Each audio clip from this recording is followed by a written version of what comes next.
Welcome to Term 4 Week 9 edition of our Digital Learning Update. Today, we will be featuring a digital content using the T4 Mini Pro. Our 2021 foundation content videos for our foundation families. And lastly, 10 hacks for your MacBook to improve efficiency and productivity.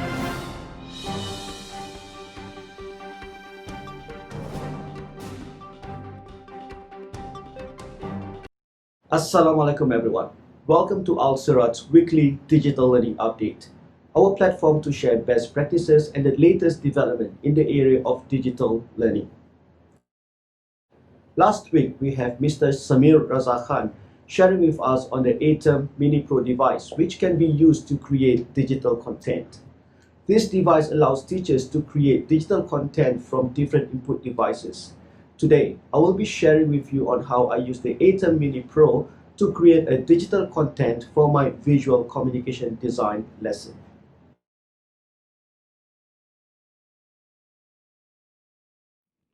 Hi there everyone, welcome back to another sketching tutorial. Over the past few lessons, we have been learning on how to sketch an isometric shape. We started off first with an isometric cube, and then we moved on to isometric shapes. Now let's have a look at today's task. So we have already completed the sketch of the first model. Today we will be working on the second model, which is this one. If you look at this model here, it is currently not in isometric form. So we do that first by drawing a line, and we're going to draw 3 more reference lines. One is in this direction, and then we have 2 other lines coming out from each side of the first line that we drew, and the other one's going in this direction. The next thing that we need to do and draw is to complete a cuboid for this model. So we want to start working on the cuboid first, and then after that we'll start working on the profile of the shape.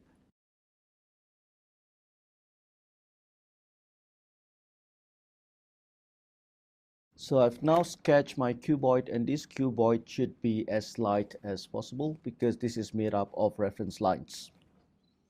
So let's now have a look at the side profile of the model that we are drawing. So pay attention to that small little screen at the top right. We will now be drawing this cross-sectional area. Okay, and I am going to do that on this cube here.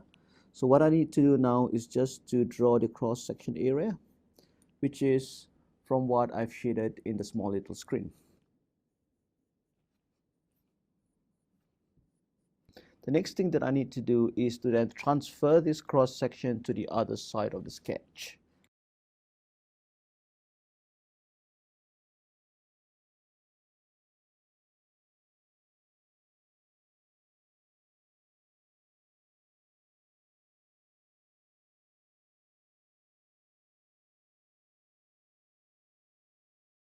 All right, let's now start to render. Let's imagine the light source coming from here.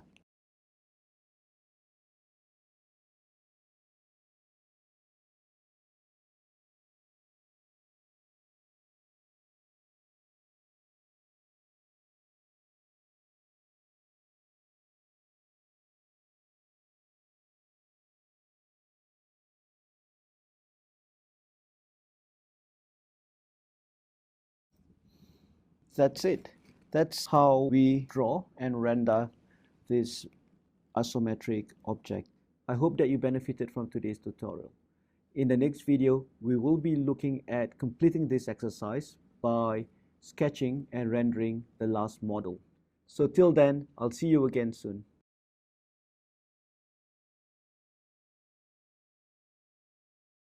From the video, you would notice that there are a number of different sources being used. There is a camera which captures myself speaking to the student. There is also the iPad where I can display my slides and even annotate on, and an overhead camera which captures the sketching demonstration. This lesson, I used 3 different sources to create the digital content. The device allows 4 different sources, which means I can also have another connection like my laptop for digital content. From the video, you would notice that there are a number of different sources being used. There is a camera which captures myself speaking to the students. There is also the iPad where I display my slides and annotate on. And lastly, there is an overhead camera which captures the sketching demonstration. For this lesson, I used 3 different inputs. This device allows 4 different sources to be connected, which means I can also have my laptop connected to the device. Switching across the different inputs is done seamlessly by pressing a button. In the digital content that you have just watched earlier, you will see that I also utilize the picture-in-picture mode. This allows another screen to be displayed in thumbnail mode, which is very useful if you want your students to see 2 screens at the same time. So, let's think about how you can use this in your English, Math, Science, Humanities, and Technology lessons. To create digital content using the ATEM Mini Pro, your recording has to be done in our Digital Learning Studio. We have already set up a station in the Digital Learning Studio for this. The best part, the Digital Learning team will be editing the videos for you. So you simply have to book a recording session, come in, and record your content. Your video will be ready within 1 week.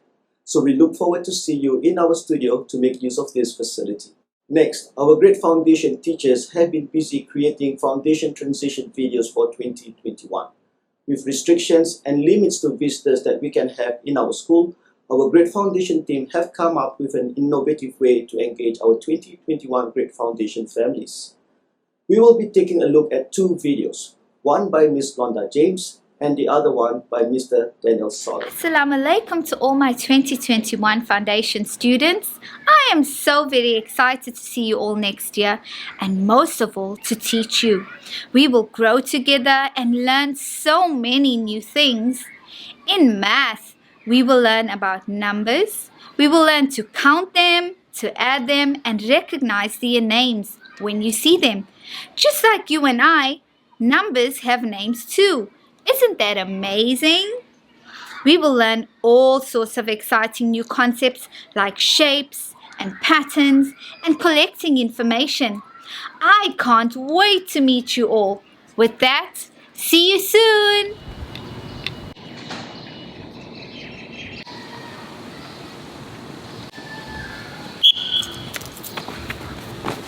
Assalamu alaikum. Welcome parents to 2021. I'm Mr. Soleh, I'm the head of PE and we look forward to teaching your children in 2021 inshallah. Our foundation year is a very, very important year because that's where we learn the fundamental skills of your child's ability to be able to do their sports further on in the year.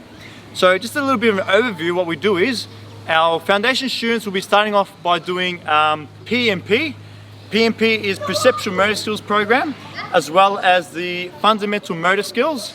And then leading on from there, we'll even learn how to stretch those muscles. So if one day you come home, you might be feeling a bit sore, they might even be able to give you some ideas and pointers on how to stretch those sore muscles. After our lessons we finish, I would really recommend and highly recommend for parents, if you can, just to focus on packing some healthy lunch boxes. So our fruits, our carrots, cucumbers, little snacks here and there. Just make sure our kids try and eat healthy, not bringing like a packet of chips or packet of biscuits or lollies or things like that. We try not to bring lollies or chocolates to school. That's actually a no-no. And peanuts and things like that. Hats. I don't wear one today. It is quite warm today. It's about 30 degrees today. And especially in the first term when your child is joining Al Surat College, it is going to be quite warm.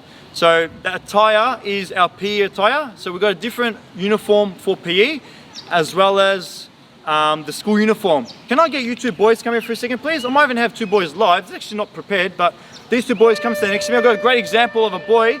What's your name? Alright, so you got the PE uniform on. Can you stand next to me over here? This is our PE uniform. So we got the boys' t-shirt and the pants. And then we've got our school uniform. What was your name? Asfar. He's got our school uniform. So obviously, Asfar, you wouldn't be running around in PE in that uniform. It's a little bit hard to run and jump in that, isn't it? Yeah. But it's probably more comfortable to wear in our PE uniform. So thank you very much, boys. You may go. There's also another few things we have to remember is our homework tasks. So sometimes your child might come home and they might need to practice their catching and throwing. We need to spend that time at home as well as after school hours to actually get them up to scratch with their catching skills. It's very important. Catching and throwing is very essential, especially in PE. It can go beyond a lot of sports. So by them learning those basic fundamentals, they'll be able to enjoy other sports for a prolonged time.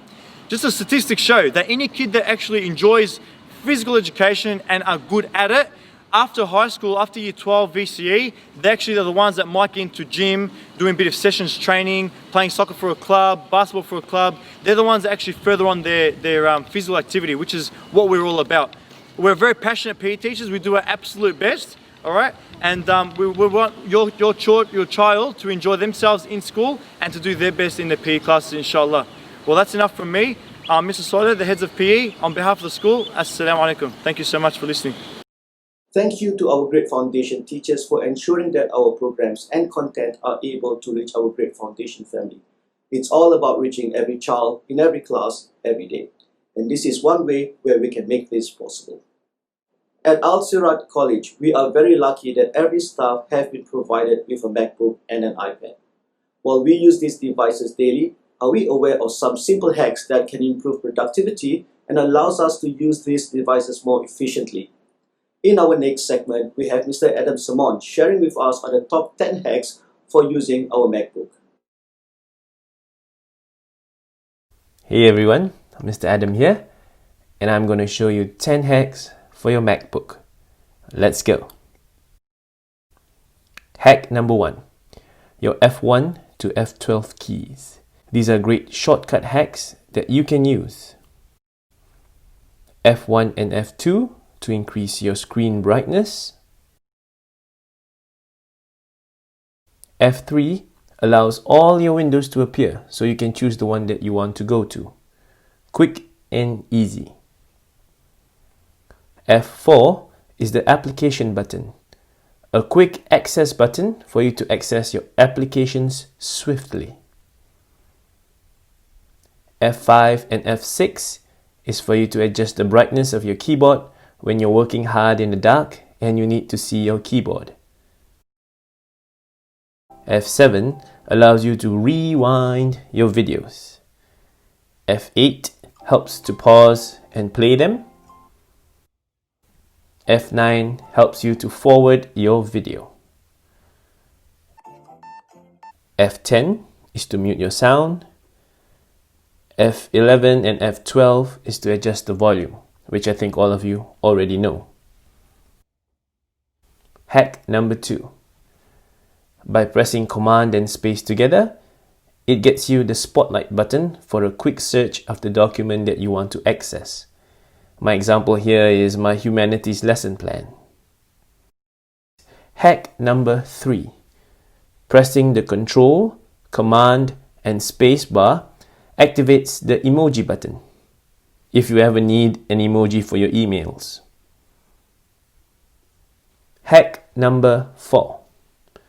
Pressing the Shift, Command and 3 will activate the screenshot and the picture will be saved on the desktop.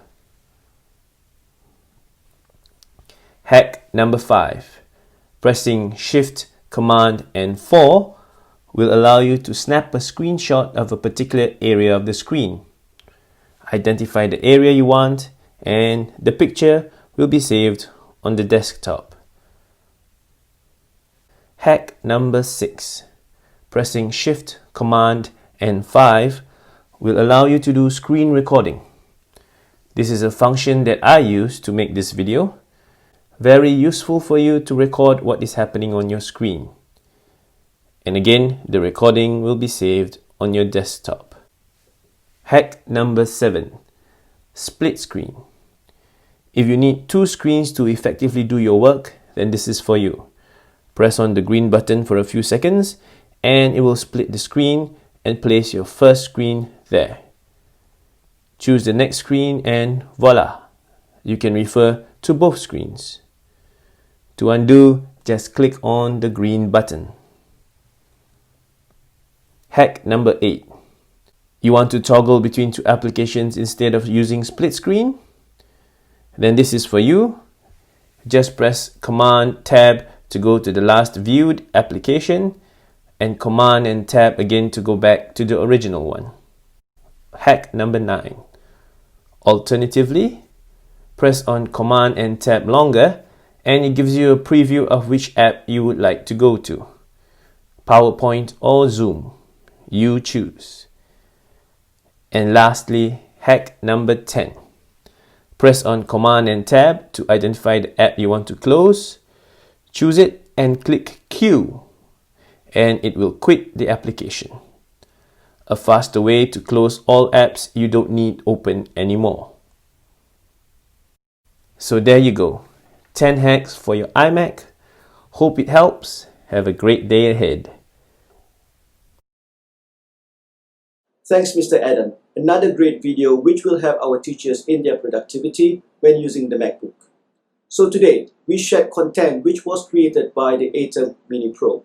We also showcased the fantastic videos by our great foundation team as they reach out to our new families. Lastly, we have Mr. Adam Samon sharing some great tips on the use of the MacBook. Every week, the digital learning team have been sharing updates on how we can incorporate the use of digital learning technologies for our lessons. Every day, we are glad to see teachers and students coming forward to record content as part of teaching and learning. In 2020, we have come a long way in our use of digital learning technologies. We have grown together as a learning community. Let's strive on and continue to reach every child, in every class, every day. I'll see you again next week. Assalamu alaikum.